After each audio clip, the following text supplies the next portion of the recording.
രക്തവാത രോഗികൾ വരുമ്പോൾ നിങ്ങളുടെ രോഗസ്ഥിതിയും ദേഹപ്രകൃതിയും ദോഷപ്രകൃതിയും ഒക്കെ നിങ്ങളോട് ചോദിക്കുന്ന ചോദ്യങ്ങൾക്കുള്ള ഉത്തരങ്ങളിൽ നിന്ന് നമുക്ക് അനലൈസ് ചെയ്യാനായിട്ട് സാധിക്കും. അതനുസരിച്ച് നിങ്ങളുടെ ദേഹപ്രകൃതി, ദോഷപ്രകൃതി, രോഗതീവ്രത ഒക്കെ അളന്ന് അതിനനുസരിച്ച് വേണ്ടതായ ഔഷധങ്ങൾ നിശ്ചയിക്കും. ഒപ്പം തന്നെ നിങ്ങൾ ഭക്ഷണ രീതിയിലും ജീവിത രീതിയിലും വരുത്തേണ്ടതായ മാറ്റങ്ങൾ നിർദ്ദേശിക്കും. അപ്പൊ തീർച്ചയായിട്ടും നിങ്ങളോട് ഇന്ന ഭക്ഷണങ്ങൾ, അതായത് രക്തവാത രോഗികൾക്ക് രക്തധാതുവിന്റെ ദുഷ്ടി ഉണ്ടാവും, അതുപോലെ പിത്തദോഷം വർദ്ധിച്ചിരിക്കും, ഒപ്പം തന്നെ വാതദോഷവും വർദ്ധിച്ചിരിക്കും. അതാണ് ഈ രക്തവാദം, റുമറ്റോയിഡ് ആർത്രൈറ്റിസ് എന്ന് വിളിക്കുന്ന കണ്ടീഷന്റെ പ്രത്യേകത. അപ്പോൾ ഈ അവസ്ഥയിൽ നിങ്ങൾ ഒഴിവാക്കേണ്ട ഭക്ഷണ രീതികളും ജീവിത രീതികളും തീർച്ചയായിട്ടും പറഞ്ഞു തരാറുണ്ട്. അപ്പൊ നിങ്ങൾ ഉടനെ ചോദിക്കാറുള്ള ഒരു ചോദ്യമാണ്, എന്തൊക്കെ കഴിക്കും സാർ, ഇനി എന്താണ് കഴിക്കാൻ പറ്റുക എന്ന് പലരും നമ്മുടെ കമന്റ് ബോക്സിലും ഇതിനു മുൻപും നമ്മൾ രക്തവാദത്തെ പറ്റിയുള്ള വീഡിയോകൾ ചെയ്തപ്പോൾ പലരും ചോദിച്ചിട്ടുള്ളതാണ്. കഴിഞ്ഞ ദിവസം നമ്മൾ രക്തവാത രോഗികൾ അറിഞ്ഞിരിക്കേണ്ട ചില സംഗതികളെ പറ്റി ഒരു വീഡിയോ ചെയ്തിരുന്നു. അതിന്റെ ലിങ്ക് ഇവിടെ ഐ ബട്ടണിൽ കൊടുക്കാം, നിങ്ങൾക്ക് കയറി കാണാവുന്നതാണ്. ഇന്നത്തെ വീഡിയോയിൽ രക്തവാത രോഗികൾക്ക് എന്തെല്ലാം കഴിക്കാം എന്ന് പറഞ്ഞുതരാം. ഓക്കെ, രക്തവാത രോഗികൾക്ക് ഒത്തിരി തീക്ഷ്ണ ഉഷ്ണ സ്വഭാവമുള്ള സംഗതികളും പാടില്ല, അതുപോലെ ഒരുപാട് രൂക്ഷത ഉണ്ടാക്കുന്ന തണുപ്പുള്ള ആഹാര സാധനങ്ങൾ പാടില്ല. ഇത് രണ്ടും ഈ രക്തവാത രോഗികൾ കഴിച്ചു കഴിഞ്ഞാൽ രക്തവാദം, റുമറ്റോയിഡ് ആർത്രൈറ്റിസ് എന്ന് വിളിക്കുന്ന സംഗതി കൂടാനായിട്ട് സാധ്യതയുണ്ട്. റുമറ്റോയിഡ് ആർത്രൈറ്റിസ് അഥവാ രക്തവാദം എന്ന് വിളിക്കുന്ന രോഗാവസ്ഥയിൽ പാദത്തിന്റെ അടിയിലൊക്കെ പുകച്ചിൽ തോന്നാം, കൈവിരലുകളും കാൽവിരലുകളും ചെറിയ ചെറിയ സന്ധികളിലൊക്കെ നീരും വേദനയും ഉണ്ടാകാം, ചെറുങ്ങനെ പനിക്കോളുണ്ടാകാം, വായ്ക്ക് കയ്പുണ്ടാകാം, രുചി അറിയാതിരിക്കാം. ഇതൊക്കെയാണ് പൊതുവെ കാണുന്ന ലക്ഷണങ്ങൾ. ഓക്കെ, ഇനി ദോഷസ്ഥിതിക്കും രോഗപ്രകൃതിക്കും ദേഹപ്രകൃതിക്കും ഒക്കെ അനുസരിച്ച് വ്യത്യസ്തമായ ലക്ഷണങ്ങൾ കാണിക്കാം. അത് രോഗിയോട് ചോദിച്ചറിയുമ്പോൾ മനസ്സിലാവും. പിന്നെ അവരുടെ വാതപിത്ത കഫദോഷങ്ങളുടെ ഏറ്റക്കുറച്ചിലുകൾ നാഡീപരീക്ഷയിലൂടെ തിരിച്ചറിയാനായിട്ട് സാധിക്കും. ഓക്കെ, അപ്പോൾ ഇങ്ങനെയാണ് ഡയഗ്നോസ് ചെയ്യുന്നത്. ഇത്തരം ലക്ഷണങ്ങൾ ഉണ്ടെങ്കിൽ ഒഴിവാക്കേണ്ട ഭക്ഷണങ്ങൾ എന്ന് പറഞ്ഞു കഴിഞ്ഞാൽ ശരീരത്തിൽ ചൂട് കൂട്ടുന്ന കൊഴുപ്പടങ്ങിയ കോഴിയും കോഴിമുട്ട, അച്ചാറ്, കട്ടത്തൈര്, എണ്ണ പലഹാരങ്ങൾ ഇതൊക്കെ പൂർണ്ണമായിട്ട് ഒഴിവാക്കാനായിട്ട് പൊതുവെ നിർദ്ദേശിക്കാറുണ്ട്. അതുപോലെ സീ ഫുഡ്, കടൽ മത്സ്യങ്ങളൊക്കെ ഒഴിവാക്കാനായിട്ട് നിർദ്ദേശിക്കാറുണ്ട്. കഴിക്കാനായിട്ട് നമുക്ക് കൂടുതലായിട്ട് ഇത്തരക്കാർ കഴിക്കേണ്ടത്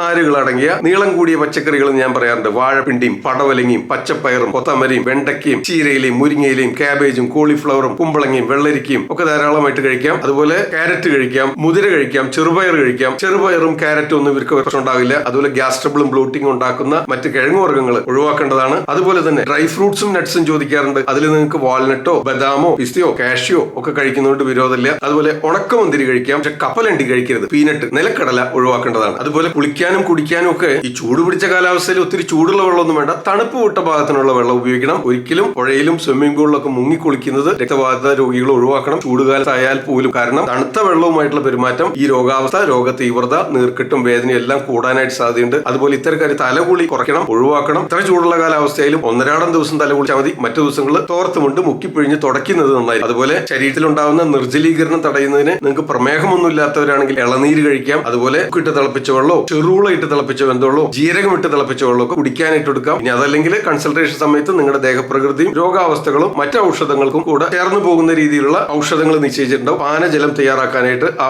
ഔഷധ ചൂർണങ്ങൾ നിങ്ങൾക്ക് ഉപയോഗിക്കാവുന്ന. മുൻപ് രക്തവാത രോഗികൾക്ക് ഒരുപാട് സഹായകരമാകുന്ന വീഡിയോകൾ മുൻപ് ചെയ്തിട്ടുണ്ട്. ലിങ്ക് ഒക്കെ ഇവിടെ കൊടുക്കാം, നിങ്ങൾക്ക് കയറി കാണാവുന്നതാണ്. ലൈക്ക് ചെയ്യാനും ഷെയർ ചെയ്യാനും സബ്സ്ക്രൈബ് ചെയ്യാനും ഓർമ്മിപ്പിക്കുന്നു. ഞാൻ ഡോക്ടർ സേവ്യർ. മറ്റൊരു വീഡിയോയിൽ വീണ്ടും കാണാം. ആദ്യം ആയുർവേദം.